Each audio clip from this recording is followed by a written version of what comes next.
Face பண்ணிருப்பீங்க. உங்க அப்பாவோ அண்ணனோ தம்பியோ புருஷனோ போதையினால சீரழிச்சு உங்களுடைய வாழ்க்கை என்ன நிலைமையில இருக்குன்னு தெரியும். இந்த நிலைமை உங்களுடைய அடுத்த சந்ததிக்கு வரக்கூடாதுனாக்கா நீங்க உங்க பெண் குழந்தைகளுக்கு சொல்லிக் கொடுக்கறத விட ஆண் குழந்தைகளுக்கு அதிகம் சொல்லிக் கொடுத்து வளர்த்தீங்கனாலே இந்த பிரச்சனைகள் இருந்து கண்டிப்பா நம்ம மீண்டு வரலாம். இதை ஒவ்வொருத்தருமே நீங்க மனசுல வச்சுக்கணும். நீங்க போதை சம்பந்தமா உங்க வீட்டு குழந்தைகள் யாரோ அடிக்ஷன்ல இருக்காங்க அப்படின்னு உங்களுக்கு ஒரு தகவல் தெரிஞ்சா தாராளமா நீங்க என்ன கான்டாக்ட் பண்ணலாம். நாங்க தளராத தளிர்கள் ஒரு கவுன்சிலிங் சென்டர். இந்த கவுன்சிலிங் சென்டர்ல குழந்தைகளுக்கான கவுன்சிலிங். இதுல நிறைய பேர் என்கிட்ட வந்திருக்காங்க.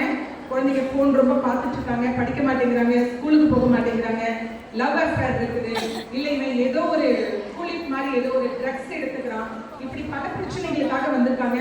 உங்களுக்காக தான் தாம்பரம் காவல் ஆணையரகத்துல இங்கே 30வது பிளாக்ல தளராத தளிர்கள் ஒரு கவுன்சிலிங் சென்டர் இருக்கு. நீங்க குழந்தைகள் சம்பந்தப்பட்டது தான் வரணும்னு இல்லை, உங்களுக்கு என்ன பிரச்சனைனாலும் உங்க வீட்டு டோர் ஸ்டெப்ல நிற்கிறது காவல்துறை தான். உங்க எல்லாருக்குமே நல்லா தெரியும். இதுல எத்தனையோ பேர் எனக்கு நைட்ல 12-1 மணிக்கெல்லாம் கால் பண்ணிருக்கீங்க. மேடம் பக்கத்துல எந்த பிரச்சனை, எது வீட்டுல அடிச்சிருக்காங்க, இங்க ஒரு 10 பேர் கூடியிருக்காங்க. ஸோ நீங்க கேட்ட அடுத்த நிமிஷம் உங்க வீட்டு வாசல்ல போலீஸ் நிற்குது. போலீஸ் உங்களுக்கு ஆல்வேஸ் சப்போர்ட். இந்த சப்போர்ட் எல்லாம் ஒரு பக்கம் இருந்தாலும் ஃபைனலி ஒரு விஷயம் சொல்றேன் உங்களுக்கு. நீங்க தனியாக உணர்வீங்க. எந்த ஒரு இடத்துலயாவது நீங்க தனியா ஃபீல் பண்ணீங்கன்னு ஒரு இடம் இருந்துச்சுன்னா உங்களுக்காக தான் இருக்கு காவல் உதவி ஆப். இந்த காவல் உதவி ஆப்பை நீங்க ஒவ்வொருத்தருமே டவுன்லோட் பண்ணி ஆகணும்.